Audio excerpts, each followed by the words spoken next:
Hi guys, வணக்கம்.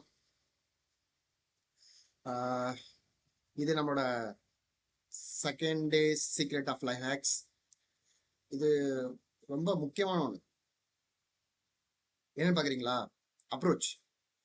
யாரை approach பண்ணா நம்ம வேலை நடக்கும், இதை நம்ம அனலைஸ் பண்ணிக்கணும். ஒரே ஆஃபீஸில் மேனேஜர் இருப்பாங்க, சூப்பர்வைசர் இருப்பாங்க, 2-3 மேனேஜர் கூட இருப்பாங்க. ஸோ அப்போ நமக்கு வேலை ஆகணும்னா யாரை கொடுத்தா வேலையாகும் அப்படின்றத கரெக்டாக மூவ் பண்ணி கொண்டு போகணும். அந்த அப்ரோச் மென்டாலிட்டி எப்பயுமே உங்கள்கிட்ட இருக்கணும். சரிங்களா? தென் அந்த அப்ரோச்சை எப்போ பண்ணணும்? இப்போ ஆஃபீஸில் ஏதாவது பரபரப்பாக ஏதாவது நடந்துட்டு இருக்கும், ஏதோ ப்ராஜெக்டை ஃபைனல் முடிக்க போகிற டைமில் பாடுபட்டு இருப்பாங்க, நம்ம தேவையில்லாத ஒரு விஷயத்தை பிளாக் கொண்டு போகிறோமோ, ஆனால் அது நமக்கு தேவைப்படுற விஷயமா இருக்கும். அப்போ அந்த டைமிங் அது சரியில்லை.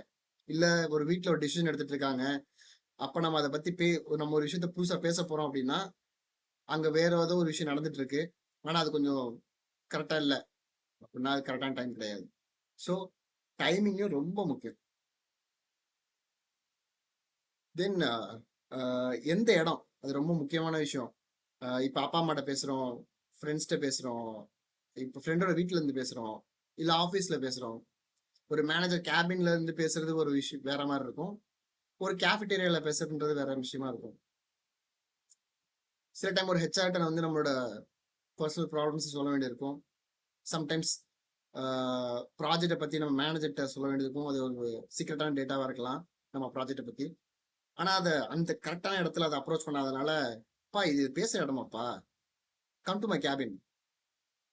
அப்பா அம்மா, என்னப்பா இது பேசுகிற இடமா? இது இன்னொருத்தவங்க வீட்டில் நம்ம இருக்கோம், இல்லை எங்கேயாவது நம்ம வெளியே வந்திருக்கிறோம், இது பேசுகிற இடம் கிடையாது, வா வீட்டுக்கு போய் பேசிக்கலாம். ஸோ இடம் ரொம்ப முக்கியமான விஷயம்.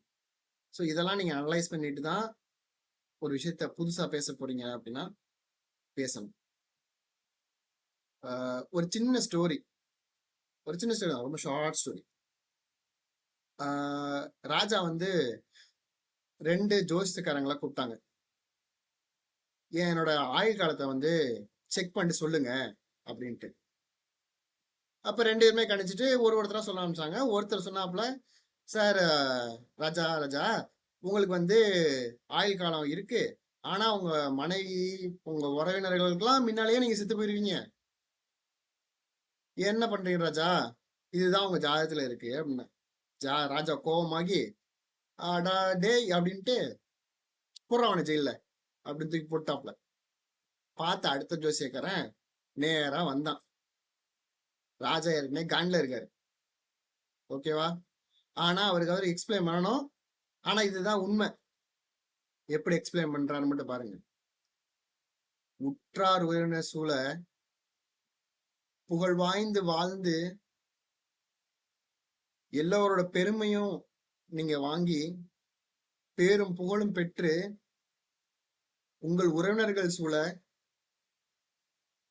உங்கள் மகன் மகள் மனைவி சூழ எல்லோரும் ஏங்கி ஏங்கி உங்களின் பிரிவை என்னும் வகையில் உங்களது பிரிவு எழுதப்பட்டிருக்கிறது அப்படின்ற அந்த வே ஆஃப் அப்ரோச் மட்டும் மாத்திட்டாரு. ஸோ இதுல என்ன, அதை பார்த்த ராஜாவுக்கு, ஓ நல்லா சொல்லியிருக்கான்ப்பா. ஒண்ணுமே இல்லை, 2 பேருமே சொன்னது நீங்க எல்லாருக்கும் முன்னாடி செத்து போயிருவீங்க, அவ்வளவுதான். ஆனா அவங்க சொன்ன வே இட்ஸ் டிஃப்ரெண்ட். அந்த அப்ரோச் தான் நமக்கு ரொம்ப முக்கியம். ஒரு விஷயத்த கன்வே பண்ண போறீங்க அப்படின்னா அதுக்கு முன்னாடி சூட்டபிள் பிளேஸ், சூட்டபிள் பர்சன். ஒரு விஷயத்த அம்மாட்ட சொல்ல முடியும், ஒரு விஷயத்த அப்பாட்ட மட்டும் தான் சொல்ல முடியும். ஸோ ஒரு சிலதை நம்ம ஃப்ரெண்ட்ஸ்கிட்ட மட்டும் தான் சொல்ல முடியும், சில சொல்யூஷன்ஸ் எடுக்கிறதுக்கு, சில சொல்யூஷன்ஸ் கிடைக்கிறதுக்கு. So think before approaching any person, including love as well. ஓகேங்களா?